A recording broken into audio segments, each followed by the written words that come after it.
Et nous sommes déjà à la dernière présentation de ce soir. Donc, le 13e candidat est Kevin Pineda Hernandez, qui est docteur en sciences économiques et de gestion de la Solvay Brussels School of Economic and Management, et il était boursier Fresh.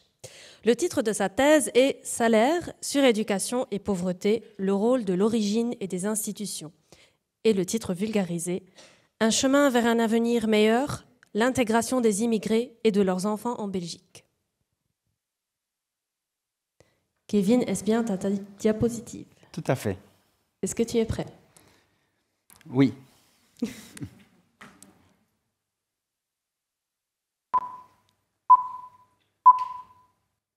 En Belgique, plus d'une personne sur trois est d'origine étrangère. Dit autrement, 34% de la population belge est née à l'étranger, ce qu'on appelle les immigrés de première génération ou est né en Belgique avec au moins un parent né à l'étranger, ce qu'on appelle les immigrés de 12e génération. Dans ces contextes, l'intégration des immigrés et de leurs enfants constitue un enjeu majeur pour le futur de la Belgique. Cela étant dit, chaque année, des milliers de personnes arrivent en Belgique parce qu'elles ont dû quitter leur pays à cause de la pauvreté extrême, de la persécution politique ou de la guerre. Toutefois, malgré leur motivation, beaucoup d'entre eux n'arrivent pas à trouver un emploi. En effet, les statistiques nous montrent que seulement un immigré sur deux a un emploi et que cette proportion reste très similaire pour leurs enfants.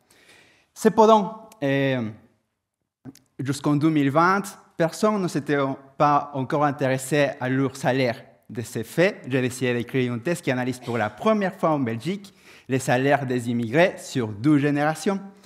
En mobilisant une base de données de plus d'1 million de travailleurs, j'ai trouvé que les immigrés de première génération gagnent 6% moins que les natifs, c'est-à-dire les travailleurs nés en Belgique avec 2 parents nés en Belgique. L'écart des salaires de la première génération est expliqué par leur faible niveau d'éducation, leur concentration dans des métiers précaires et la discrimination liée à leur origine. Maintenant, si on se focalise sur la 12e génération, en principe, on devrait s'attendre à ce qu'ils aient des meilleurs salaires, car contrairement à leurs parents, ils sont nés en Belgique et ils ont fait toutes leurs études en Belgique.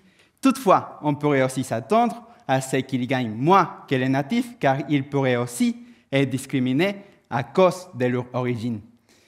Alors, y a-t-il une discrimination persistante ou une intégration positive en Belgique? À cet égard, ma thèse montre que les immigrés de 12e génération ne font plus face à un écart de salaire. Dit autrement, les immigrés de 12e génération gagnent les mêmes salaires que les natifs, car ils ont un niveau d'éducation similaire et grâce à cela, ils travaillent dans des métiers plus qualifiés que leurs parents. Par conséquent, ma thèse met en évidence les rôles positifs de l'accès à l'éducation pour tous en Belgique.